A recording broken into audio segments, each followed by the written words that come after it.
Now, most media articles, when it comes to agri-tech and robotics in agriculture, always focus on the gee whiz aspects of the technology.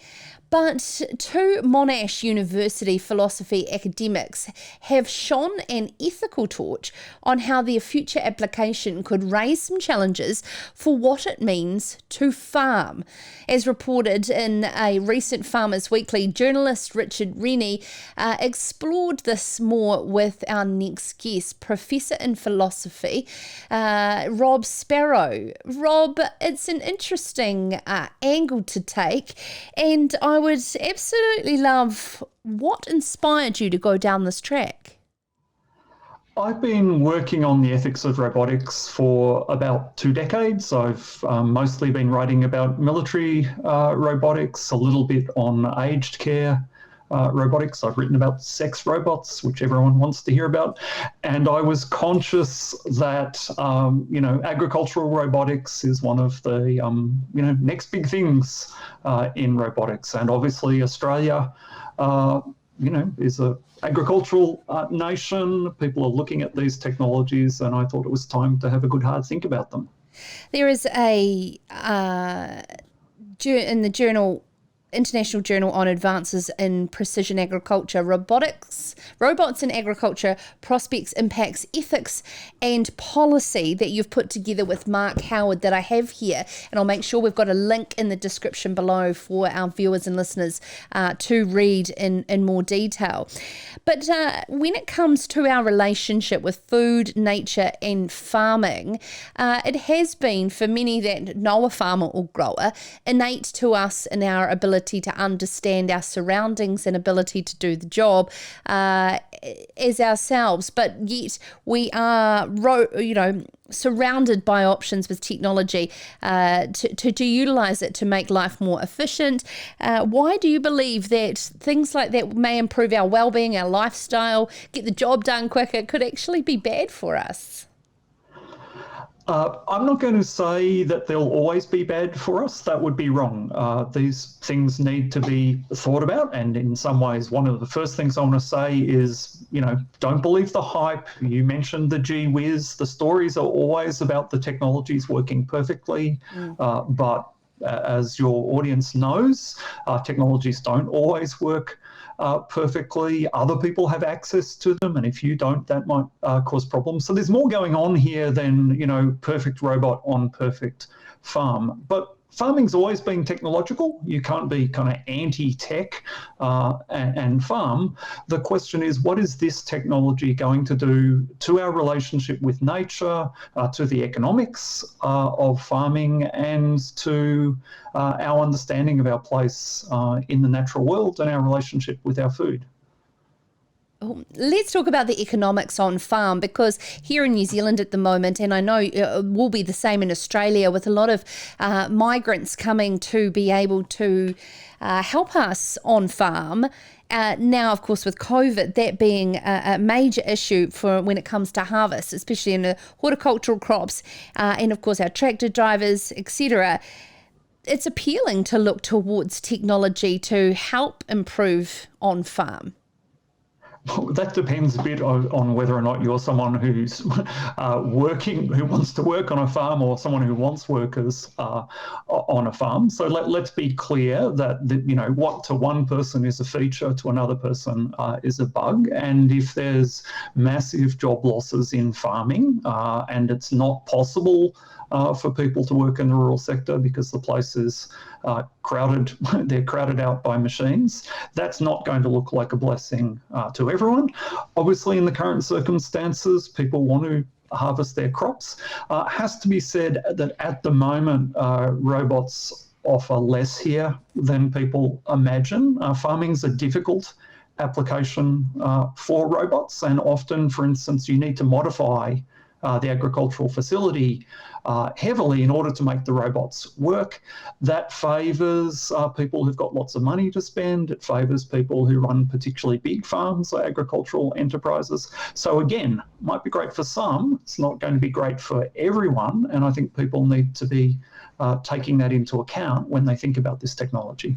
So you're saying that the highly capital-intensive nature of these robotic systems will lead them to more monoculture, highly intensified farms because of the fact that robots are limited in their ability to do so, of understanding nature? Robots work best if you can make the task measurable and repetitive, which is why we've had production line robots for a long time, where you can fence everybody off the production line in the factory and the same part is being moved into the same bin over and over again. One of the reasons why we haven't had robots in agriculture for the most part is because the natural world is kind of dirty and clunky and hard to manipulate. So when people look to put robots in, say, orchards, for instance, they're often putting rails. You want the trees planted at very precise locations. You want standard prunings. You want only the best fruit. So it tends to standardize the environment. That has impacts on the kind of food we're eating, but it also favours people who can make that kind of investment. Yeah, and also I was just thinking that the increase in food wastage out of the harvest part of the production system purely on that fact as well. But at the same time, there is so much to benefit from, nutrient levels and soil moisture, etc. as well. Did you find a highlight in people's well-beings from utilising technology at all? Well, again, framing this as about technology versus no technology isn't the right framing, because there's no technology option in agriculture. The question is whether or not farm automation, farm robotics will lead to us having a more secure food supply, cheaper produce, will enable people to keep living on the land and farming.